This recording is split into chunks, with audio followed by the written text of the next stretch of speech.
So tell me, who are you? What is your company? And why are you here? Okay, my name is Kimani Gichuche.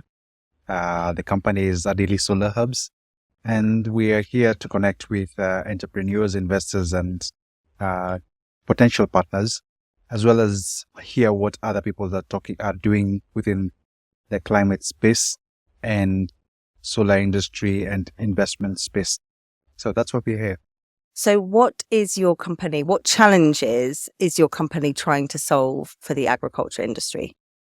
So we work with small-scale fishers and aquaculture players by providing them cold storage solutions for the fish value chain. We do ice making, water treatment, and cold storage. Water treatment is because those communities do have access to water, but the water is not clean enough to be used for food value chain. So we do the water treatment and ensure that the ice that we produce is food grade ice, and it can be able to store fish fresh for a long duration.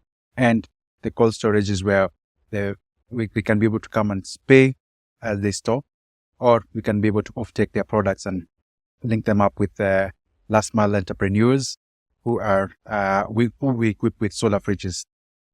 Great. So you've got the core technology is around the cold storage, but it Yes. sounds like you're doing more than that in that you're providing those market linkages as well. Yes.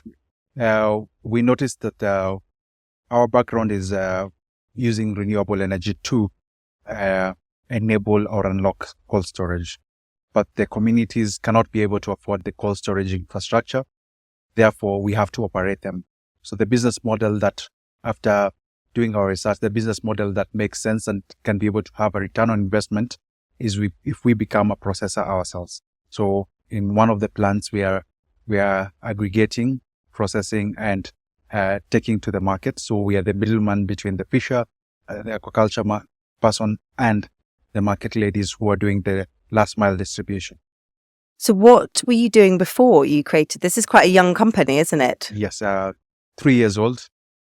Before this, I was working in a utility scale solar project. I was the site manager for Radiant and Elder Sol solar PV, 98 megawatts in total. And I've been in the solar industry over 100 megawatts installed cumulatively. And the one thing I noticed is urban centers, they have access to energy, access to affordable and reliable energy. Marginalized communities do not have access to that. So I noticed that there's a gap. And if I felt deeply that somebody needs to address this gap in communities that do lack not only the energy, but the infrastructure to be powered by the energy. That's why we started Adili Solar Hubs. Okay, great. And so you told me that you have recently received grant funding for R&D. Yes.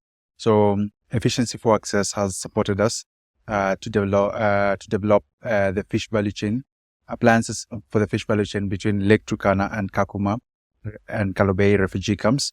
So through this, we're using the human-centered approach. So our team currently is on the ground doing the baseline survey, trying to understand what technologies are they, trying to understand what are the fishers finding to be the problems, and on the last mile, they're trying to understand what the fishmongers and the traders are lacking, and also the customers. We wanted to understand what are the gaps that they feel are hindering them from having access to Lake Turkana fish, which is about 180 kilometers away.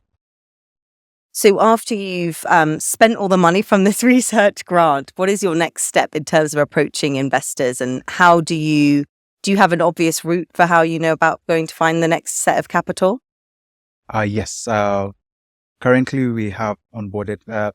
Good thing about the R&D, it enables you to have the key staff to be able to grow the business. So we have onboarded several key staff who are in part of this R&D, and those are the key staff that will enable us to grow to the next level. So the R&D also plays a role in the feasibility study, which is a critical component in raising finance. So the output of this is the R&D, the prototypes and everything. But beyond that, it's also a feasibility study report to be able to give us the numbers on how the fish value chain can be approached and what we can be able to do to promote this and to be able to attract the right kind of investors. But what I mean more is, do you know, once you have all that, you have your feasibility study, you have your your pitch deck, do you know which investors to approach? Is there an obvious pool of investors here in Kenya or across Africa that you think are going to be viable investors for you or interested investors? Well, yes and no. Yes, I can say is there are full of investors that, for example, we've met in this forum that are interested in.